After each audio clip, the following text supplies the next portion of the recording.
José, ¿qué te parece? Hablemos del nuevo protocolo para el orden público bajo la lupa del poder civil y derechos humanos. Desde el interior señalan que buscan reforzar, ¿verdad?, el enfoque en el respeto de los derechos humanos para los uniformados del poder civil y también la transparencia en el accionar policial. Yo creo que van a haber actores políticos, Claudia, que para esto no va a ser suficiente, ¿verdad? Algunos actores políticos buscaban ya refundar los carabineros de Chile, ¿verdad? ¿Esto será suficiente? ¿Será transversal el apoyo de este nuevo protocolo? Mira, sabes que yo considero que todo tipo de gestión, todo tipo de acto y todo tipo de compromiso, más bien si es político, tiene un sentido y una valoración particular. Sin embargo, hay que entender que esta modificación o esta adecuación que se quiere hacer, este protocolo para mantener y restablecer el orden público, no son suficientes. Durante mucho tiempo, la verdad es que hemos venido escuchando que hay que realizar una modificación, un cambio sustancial para poder generar una adecuación a la modernización de Carabineros particularmente. Y en ese orden de cosas, cuando hablamos de modernización, no solamente tenemos que hablar de temas particulares y concretos, ¿ah? Fíjate que yo revisaba este Sí. protocolo y tiene algunos aspectos que son bien particulares y comienza con un tema que no es menor, que tiene que ver con contener a los manifestantes. Y uno dice, bueno, en la práctica, esto en el protocolo, en la letra, queda muy bien dicho, cómo y de qué manera tú contienes. Recordemos que además hace poco tiempo también hubo una modificación, una adecuación de protocolo que invitaba a carabineros a dialogar con los manifestantes. Y después de ese diálogo tenían que realizar ciertas advertencias. Entonces nosotros vemos que efectivamente aquí, claro, hay una especie de consideración particular respecto a la manifestación, pero falta una estructura que dé a Carabineros un soporte que les permita poder enfrentar en estos términos cualquier tipo de manifestación y poder llegar a disuadir y finalmente mantener el orden público. Ya lo hemos comentado en otras oportunidades, no solamente se trata de un tema de recursos económicos, sino que también se trata de un tema de capacitación, de un trabajo coordinado con el Ministerio Público, el poder también generar una especie de concientización respecto a cómo y de qué manera se ejerce el derecho a la manifestación. Entonces son una serie de aspectos que, por cierto, no están puestos hoy día sobre la mesa y que este texto, que contiene 6 etapas y que concluye además con una auditoría de cuenta al Ejecutivo, supone una carga administrativa importante para Carabineros. Nosotros hoy día hemos sido también testigos de cómo el déficit de carabineros en la calle, en los lugares donde efectivamente la gente necesita y reclama, muchas veces se ve sobrepasado, porque Claudia, estas exigencias, sí, ¿sí? disculpa que te interrumpa, pero si te entiendo bien, tú lo encuentras débil este protocolo. Es decir, tú piensas que se le está restando atribuciones a carabineros para el control del orden público en caso de manifestaciones. Mira, yo siento que lo que necesitamos hacer es una modificación, pero una modificación que permita la modernización de carabineros, Para porque poder cumplir el protocolo. para poder cumplir este y otros tantos Claro. protocolos. Y al final del día lo que tenemos que tratar de considerar es que todos estos avances, claro, son aspectos importantes y relevantes, pero se aborda solamente una parte que tiene que ver con la forma de cómo actúa administrativamente y en la práctica. Y cuando vemos desmanes, cuando vemos manifestaciones que finalmente son violentas, Carabineros muchas veces queda desprovisto de la posibilidad de poder actuar para recomponer el Estado del Derecho. Lo que pasa es que aquí hay una visión, y le quiero entregar la palabra a Enrique Nostroza, Sí. distinta de la realidad, porque lo que plantea Claudia no se condice con lo que plantean en la otra vereda, que recuerdan la cantidad de personas que resultaron con pérdidas de globos oculares, etcétera, etcétera, y que están pidiendo a propósito de lo mismo, que todavía no ha sido resuelta, entre paréntesis muchas de ellas, que Carabineros sea refundado, ¿no? Que Carabineros sea efectivamente una organización que no siga siendo la policía militarizada de Carabineros y que además esté efectivamente subordinada al poder civil. Y yo observaba lo que planteamos hoy día, que lo invitamos a leer esta propuesta que aparece publicada en el diario La Tercera y otros diarios.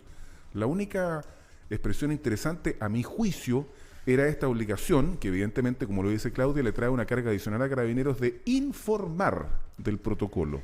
Y para complementar también, el protocolo señala que ya no se va a distinguir entre marchas autorizadas y no autorizadas. O sea, el foco va a estar en la contención, independiente de que si la marcha esté autorizada o no. Yo creo que eso igual es relevante, pero el problema, y yo creo que para el estallido social y para la vulneración de derechos humanos, es que Carabineros no cumplía los protocolos. Y tal como señalaba Claudia, ¿cómo aseguramos que cumpla si al final quizás el tema no es establecer protocolos, sino es más profundo? No sé si... ¿Enrique Nostroza estará ahora siendo oído? Me parece que todavía no. A ver, hagamos el empeño. No se escucha. No. Lamentablemente es una cosa... conectividad. Es un misterio sin resolver.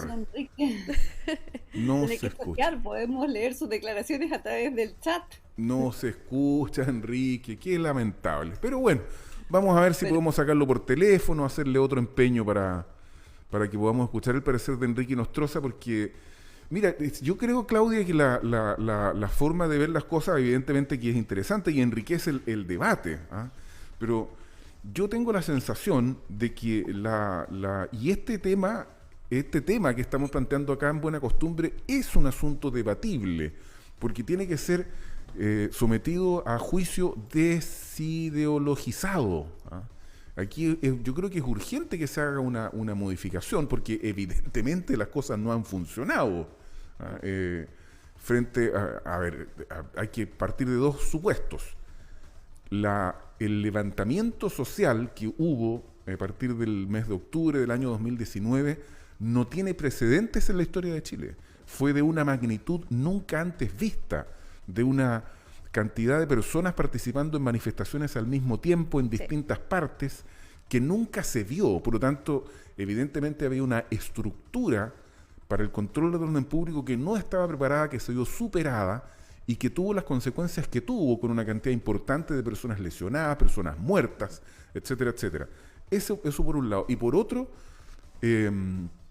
generar una institución que permita garantías para todos, porque hay algunos que dicen que Carabineros está debilitado, y otros que sostienen que Carabineros que no está subordinado directamente al Poder Civil y que no le rinde cuentas a nadie. ¿Cómo llegamos a un equilibrio? No lo sabemos. ¿Está Enrique Nostroza ahí? Ahora sí te escuchamos, Quique. Perfecto. Perfecto. No, yo quisiera señalar un par de cosas. Lo primero es que es un avance respecto al derecho a manifestación como derecho fundamental en una democracia, el que no se distinga respecto a marchas autorizadas o no autorizadas. Creo que eso es un avance muy importante desde el punto de vista democrático.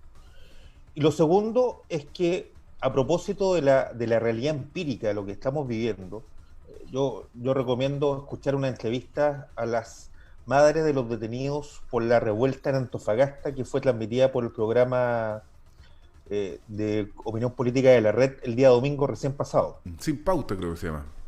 Sí, pero porque da cuenta de que las vulneraciones de los derechos fundamentales no es solo un invento, un tema de números. Ocurrieron, y creo que también es otro de los temas éticos de una sociedad democrática, cómo hacerle frente. Y ahí yo quiero ir más al fondo. Creo que el gobierno ha sido insuficiente en una propuesta respecto de poder reformar el actuar de las policías en general, siendo la seguridad pública una preocupación fundamental y los derechos humanos un imperativo ético y una preocupación de cualquier sociedad. Y luego yo vuelvo a insistir en una idea que va en la línea de poder asumir el fondo. Primero, tener una policía profesional con un mando distinto de control de orden público, ¿ya? Con fuerte formación en derechos humanos. Separar la policía investigativa de la policía preventiva. Son temas que son muy fundamentales desde el punto de vista de la formación. Y lo tercero... Pero eso no está contemplado en esto, pues, Enrique. Por eso digo que es insuficiente y quisiera plantear, digamos, a dónde se debería avanzar en el futuro inmediato. Y lo tercero es terminar con esta distinción en Carabineros del ingreso de personal de nombramiento institucional, como se le llama, de personal de nombramiento por decreto supremo, oficiales y de suboficiales hacia abajo. Creo que hay que volver a tener lo que hace buenamente la Policía de Investigaciones. La Policía de Investigaciones, que estaba con su imagen muy en el suelo al inicio de la década del 90 del siglo pasado, ¿no?, se volvió a recuperar. Uno de los temas que volvió a recuperar, a mi juicio, tiene relación con esta no distinción entre policías que ingresan para ser oficiales y por lo tanto eventualmente ser parte del alto mando, y policías que se dedican a ser solo policías. Creo que la vocación no distingue origen y por lo tanto desde ahí se podría también hacer un cambio. Pero en el tema que estamos conversando, a mi juicio debería generarse una policía especial de control de orden público, como ocurre en cualquier país moderno. La permanente pugna entre el derecho a manifestación y el control del orden público para garantizar el derecho a terceros es un tema propio de las democracias modernas y por lo tanto se tiene que conformar policías altamente especializadas con una fuerte formación en derechos humanos que permita, y con un mando distinto al mando de preventivo que tiene Carabineros. ¿Estás de acuerdo, Claudia, que el escalafón, tal como, porque no son concursables, ¿verdad?, sería un factor relevante en la desconfianza a Carabineros o en este debilitamiento que existe por parte, o cuestionamiento por parte de la ciudadanía? Mira, en relación primero a... Sí, está bien, pero en relación primero al protocolo, que es el tema importante, el tema que nos convoca el día de hoy, yo quiero partir sobre la base y la premisa que efectivamente aquí estamos hablando efectivamente del derecho a manifestación, pero la manifestación tiene ciertas connotaciones y cada vez que esto se escapa en definitiva de una manifestación y se transforma en cualquier otra cosa, porque las manifestaciones tienen connotaciones, la situación se torna muy compleja, particularmente para Carabineros. El protocolo en particular, vuelvo a insistir, estamos analizando y de qué manera este protocolo aporta al desarrollo y la labor que Carabineros hoy día desempeña. Y comienza con una actitud de diálogo. Entonces yo me pregunto efectivamente si Carabineros tiene el tiempo para poder dialogar con los manifestantes cuando efectivamente las manifestaciones no son pacíficas, cuando las manifestaciones ya se han desbordado, cuando efectivamente estamos hablando de una situación como la que ocurrió en octubre del año 2019, cuando los focos están puestos en todas otras partes. Y ahí sí concuerdo con Enrique en el sentido de que lo que debe existir es una modernización, una actualización, una transformación de esta institución, porque hoy día los Carabineros, y efectivamente pudiera ser que la dualidad de ingreso genere situaciones que son distintas y diferentes, pero en la medida que también se vayan adquiriendo derechos, se van adquiriendo ciertos deberes. Y concuerdo con que el tema de la profesionalización es muy importante, el tema de poder tener recursos, de capacitarse y de poder acceder al mismo tipo de formación es fundamental. La cantidad de carabineros que hoy día existen no son suficientes para poder atender las manifestaciones y todas las demás funciones que hoy día Carabineros realiza. Por lo tanto, este protocolo, si bien es un avance y se valora en su mérito, no da una solución efectiva e integral a lo que en realidad quiere la mayoría de las personas, y en eso comparto el sentir. Sí. Oye, tiene una manito en la pantalla la Claudia ahí, le dejaron una, ahí está, sacaron la manito. No, pero era aquí Daniel que tiene humor. Oye, ambos son abogados, ¿cierto? Esto de cualquier forma es una propuesta que está siendo debatida, me imagino que en la Subsecretaría del Interior, pero que es materia de ley, me imagino, incluso en ley orgánica, ¿no? No es materia de ley. No, esto es un protocolo interno, administrativo, ¿no? digamos, esto no pasa por el Poder Legislativo, esto es parte de la facultad reglamentaria, que incluso es parte del mando carabinero. Y ese es uno de los grandes temas que en definitiva ha tenido un cuestionamiento. Pero yo no estoy, yo entiendo digamos, los niveles de la norma, en fin, y las atribuciones administrativas, pero a mí me parece que este asunto debe ser más debatido, no puede estar... Pero es que, permíteme ir al fondo, sí. Y disculpa Claudia... Que se nos va a ir la hora, así que dale nomás. Solo señalar lo siguiente, aquí hay un déficit, porque fíjate que la primera mesa que el gobierno instaló al inicio de su gestión fue la Mesa de Seguridad Pública. una mesa transversal, con participación parlamentaria, de expertos y un montón de temas. Sobre este tema yo hubiera esperado lo mismo. O sea, porque aquí estamos hablando de legitimidad de las medidas. Y no puede ser de que se filtre mediante un medio de comunicación claro, masivo. porque lo publicó La Tercera nomás, pues, si Claro, no se habría pero sabido. no se sabe. Entonces, yo creo que requiere un debate de expertos, de cara a la ciudadanía. Estamos hablando de temas fundamentales, de dos derechos fundamentales en cualquier democracia. Derecho a manifestarse, pero también el derecho a protección de los bienes y la vida de terceros.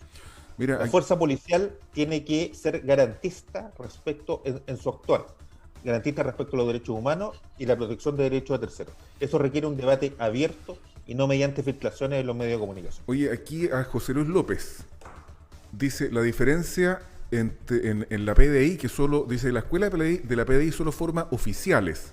La diferencia tiene que ver con el respeto a la dignidad de oficiales de la PDI con respecto al resto de los funcionarios que no son oficiales. Me refiero a profesionales, lo que se denomina como asistentes policiales y asistentes administrativos. Aclara José Luis López, de gran carrera de la Policía de Investigaciones, que escucha... Un gran policía, Sí, un gran así formador de policías. Tal cual, que escucha regularmente Buena Costumbre. Y aquí te interpelan, Enrique, dice Pedro Ormeño, dice, consulta, con el grado de agresividad mostrada y por qué no decirlo engendrado en ciertos grupos especializados en desórdenes y agresiones, ¿cree usted, don Enrique, que lo que propone logrará mejorar el orden público? Y también Elena Álvarez saluda a Claudia, gran profesional y persona. Ahí podría... Dale, Enrique. Solo cuando hay grupos que tienden a generar actos violentos organizadamente, eso no se combate mediante la Policía de Control de Orden Público, llámese como se llame, se combate mediante otras policías especiales. Por ejemplo, en la región del Biobío existe una experiencia a propósito de los delitos que se cometieron al interior de la Universidad de Concepción durante el año 2020, en el verano. Sí. ¿Se acuerdan cuando quemaron camionetas, una destrucción totalmente al patrimonio universitario, que es parte del patrimonio de nuestra región? Ahí el control de aquello no se hizo mediante Carabineros de Control de Orden Público, fuerzas especiales, inteligencia, sino que mediante la Policía de Investigaciones, que mediante un trabajo científico logró identificar a los responsables y esos fueron llevados a la justicia. Oye, se nos fue el tiempo, Claudia. Afortunadamente tú vas a estar el jueves, pero Enrique perdió el lunes porque está esto, digamos, la profusión de feriado. ¿Ah, Claudia? La semana pasada anduvo viajando, entonces tampoco tuvimos la posibilidad de conversar. Y hoy día lo tenían muteado aquí, no lo dejaban hablar. Sí. Sin la vida, sin la vida. Y eso, bueno, iba a decir otra cosa, pero mejor me quedo callado porque Enrique no nos quiere decir candidato a qué va a ser Enrique. No, estamos todos intrigados. Sí, todos. Ah, mira, qué bien. Hay interés. ¿Quién sabe? Y aquí que diputado, Claudia también. ¿Ah? No, delegada presidencial, DPR. Dice que va a ser la que va a instalar las letras que contaron 9 millones de pesos. Oye, nadie quiere ser delegado presidencial. No, pero por favor, imagínate con el nivel del debate y la conversación, poder asumir un cargo de jurel tipo Salmón. La verdad es que en estos términos y en estas condiciones... Nadie quiere ser representante de Piñera, ese es el problema. No sé, yo no digo no, eso. pero por favor, son cosas, hay formas y formas, Enrique. Son cosas que... No, por eso. Sí, ya. Pero es que es distinto, porque estamos hablando en realidad del representante del presidente de la República y una alusión que la verdad es que es bastante peyorativa. Entonces, el respeto a la autoridad, No, pero es que todo orden de cosas. no, si lo digo, permíteme 2 segundos, si lo digo de manera bien de altura. Fíjate que en el debate que hubo la semana pasada de los candidatos de Chile Vamos, eran todos de oposición al gobierno. Oye, tú vas a hablar con el director gerente de la radio, Enrique, porque nos pasamos con sus cosas. Perfecto. Ahí. ¿Ah? Ya, yo doy las excusas del caso. Nos vemos, ¿ah?